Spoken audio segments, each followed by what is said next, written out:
And I think that that's sort of my passion, and something I'm trying to find is how do we connect science and spirituality so that we can actually bring this abstract Eastern philosophy that is often stigmatized, words like God, karma, that is like, ooh, we don't know what that means in the West, I mean. How do we bring that to hard scientific discourse, academia, and actually make it part of our kind of Western DNA, the things we truly believe in the West? So my background is in physics. I got a PhD some years ago in theoretical physics. Then I've been working on complexity science, complex systems research, which I'll tell you a little bit about. So that's complexity science there.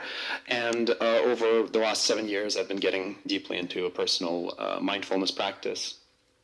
And as I've been learning that, I realized that some of the core tenets of Eastern philosophy that I'm kind of encountering basically map one-to-one to some of the core concepts in complexity science.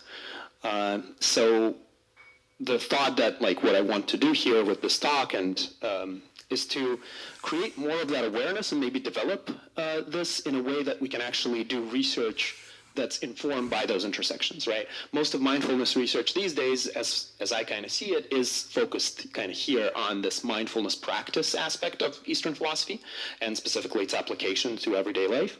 Whereas I think we need a theoretical foundation for these practices that works with the Western society. In the East, it's kind of that cultural, philosophical foundation, but here we don't have that. So we need to create something using the language that we kind of understand in the materialist world using science. So basically, this is kind of the proposed research agenda, and at the end, I'll have a QR code where you can add your email if you're interested and you want to talk more and collaborate. So we're kind of trying to build out a research community around this. So the way that I kind of see this picture is like this, right? That we have this bedrock of Eastern philosophy on which devotional practices such as meditation, mantra, and yoga rest in the East, but secular mindfulness and Western meditative practices end up being kind of off the rails and not really supported by something very solid, right? So theory of mindfulness is not currently strong enough to really stand on. And because scientists are the shamans of modernity, so it's kind of up to us to create that bedrock, to build up the theoretical foundations that Western society can then build upon and have policy decisions and things like that be made up. So what is complexity science? Basically, roughly speaking, it's this very kind of broad umbrella terms for studying anything that has many interacting components, no clear defining symmetries, many distinct parts that are doing their own things, and generally intractable using either computer simulations, because it's just too many parts, too computationally heavy, or math, because it's too complex. And so science kind of asks these questions like, okay, so what do we do in those cases where the kind of spherical cows in a vacuum type perception of science fails? Basically, large atomic nuclei are already too complex. DNA made up of lots of different molecules structured in complex ways. Organisms are microscopic or macroscopic. They have lots of organs. All organs interact in different ways. Everything is distinct. So all of these systems, society made up of lots of people, infrastructure, economics, all of these kind of fall under the umbrella of complex systems. So anything that's like not directly in a vacuum chamber in a lab, right? And then the question is like, well, what hope do you have to come up with principles that apply to all those systems, right? And surprisingly, there are principles kind of paralleling the principles in Eastern philosophy that also claim to be universal. They're like, no, this is how the world works. And some of these principles are emergence. For example, that macroscopic collective properties of systems arise from microscopic rules or local interactions. Your everyday decisions every time you walk outside affect how your life in a big picture comes up. So that sort of emergence is concretely mathematically studied in complex science.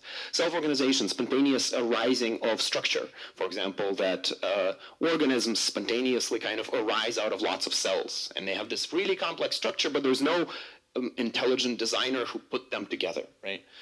Phase transitions, so simplest is, right, like a gas to a liquid, for example, or liquid to a solid. But here you can think of, again, arising or origins of life, which was kind of the topic of my PhD, is, how do cells come together or chemicals come together to form this cell, right? And thinking of that as a phase transition. I don't know which way I should click. So, okay. So I want to give you a couple of examples of our research in complexity science. So this isn't going to be mindfulness, this is going to be complexity science, but I'll try to argue that this is related and it's connecting to some of these Eastern philosophy principles. So something I've been talking about with some colleagues over the last few years is this paradigm that we term emergence engineering, which is trying to contrast the way engineering is thought of these days in the broadest sense. Usually when we're trying to build a car or a mechanism, we think of putting together lots of components, right? And each component, if one component of a car breaks down, the car doesn't work anymore, right? So the more components you have, the more possible failure points you have, which means that there's kind of a limit, right? You can't build devices that are too complex, otherwise they have too large of a chance of failure, right? Whereas organisms and life is way more complex than anything we've ever built, and yet it has these self-healing adaptive properties. If a component fails, it can heal it or it can learn to live without it, right? So the idea is here, can we adapt that in engineering and how we think of engineering these days? So this is really a paradigm shift. So instead of building things out of many dumb kind of passive components as we build cars, can we get a bunch of smart parts, such as individual cells, which have their own goals and ambitions and things, right, to work together to form an organism, right? So specifically, work that I did during my PhD was with these little robots. So this was kind of the slightly smart individual component. You can see it's not very smart. It just waves its arms and does nothing else. But if you put a bunch of them together, then they start to interact, and collectively, they can start to have these kind of meaningful behaviors, such as rotation. The collective robot spontaneously starts to do rotation, or it can drive kind of slowly, but it can locomote. And these little dances that they do inside spontaneously organize, and if, for example, I poke it with a stick and I break the dance, or even if one of the robots breaks down, it'll adapt the dance to maintain the collective functionality, right? So if one component breaks down, the whole system does not break because it was spontaneously self-organized. An even more impressive example of that, which is not by us, but by some friends of ours, is xenobots, where they basically took a bunch of cells from a frog, skin cells and heart cells, and put them together to make these robots out of cells, basically. And these robots can also kind of drive around, they can interact with each other, and they can even make copies of themselves, so they can self-replicate. Basically, these little tiny things around are just loose skin and heart cells, and they can kind of collect them together into piles to make new robots that are, again, functional, right? So this is, right, really like this different way to think about engineering. You can think of it a little bit as like we went from riding horses to building cars, and now we're going back to kind of horses. It's like, okay, let's take these things that are already smart and train them to do what we want. So another example is, which is like just to give you the breadth perspective of the sorts of things that can be done with complexity science, is understanding language, right? So the Tao that can be named is not the true Tao. We've had a lot of conversation at this conference of what does the word mindfulness mean? What does the word awareness mean, right? Imagination, right? Like exactly to what extent do these words help us to actually get somewhere with our practice, with our society, right? With our insight and understanding.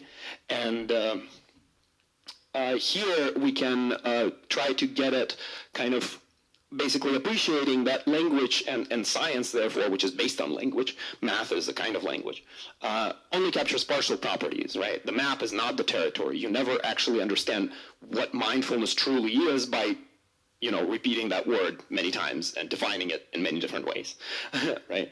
So it's a question of how do we understand language more scientifically so that we can let go of it, so that we can go beyond it. Perhaps we can understand music as a language and use that instead of, and here, so I guess I'll need to rush with time a little bit, but here basically we thought of kind of different metaphors for human memory, so not for mindfulness, but for memory, and looked at concrete quantitative boundaries of what thinking of memory as a sieve or as a leaky bucket, or like memory as a muscle, right? What different properties does that capture, and where the boundaries of those words and concepts are. So to kind of wrap that together, the way I see it is that we're trying to bridge science and spirituality. And science or spirituality, as I see it, is kind of internal, subjective observations. It's a first-person perspective, and it's things like skills, for example, swimming, right, where it's an embodied skill, it's a body knowledge. Whereas hard sciences are external, objective observations, third-person perspective, so you distance yourself from the object of observation. And knowledge, you understand how floating works, how buoyancy works, but you don't actually know how to swim.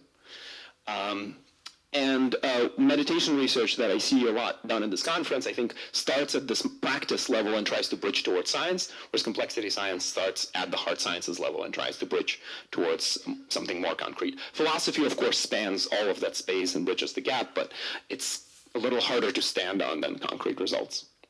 And very concrete applications arising these days with the advent of artificial intelligence is, for example, neural networks can learn skills like classifying images, but they cannot explain how they do it. And this is a huge problem. I worked as an AI scientist for a couple of years.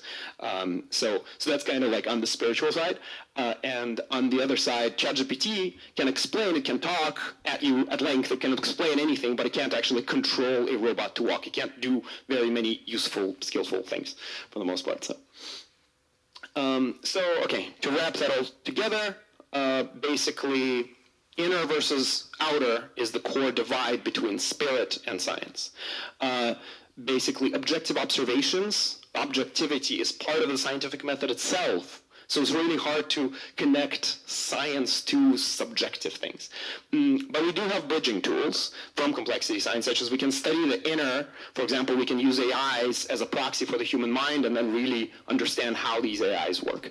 We can we can understand how the outer objective stuff is not actually outer and objective, because it's always viewed through our lens, through how we perceive the world.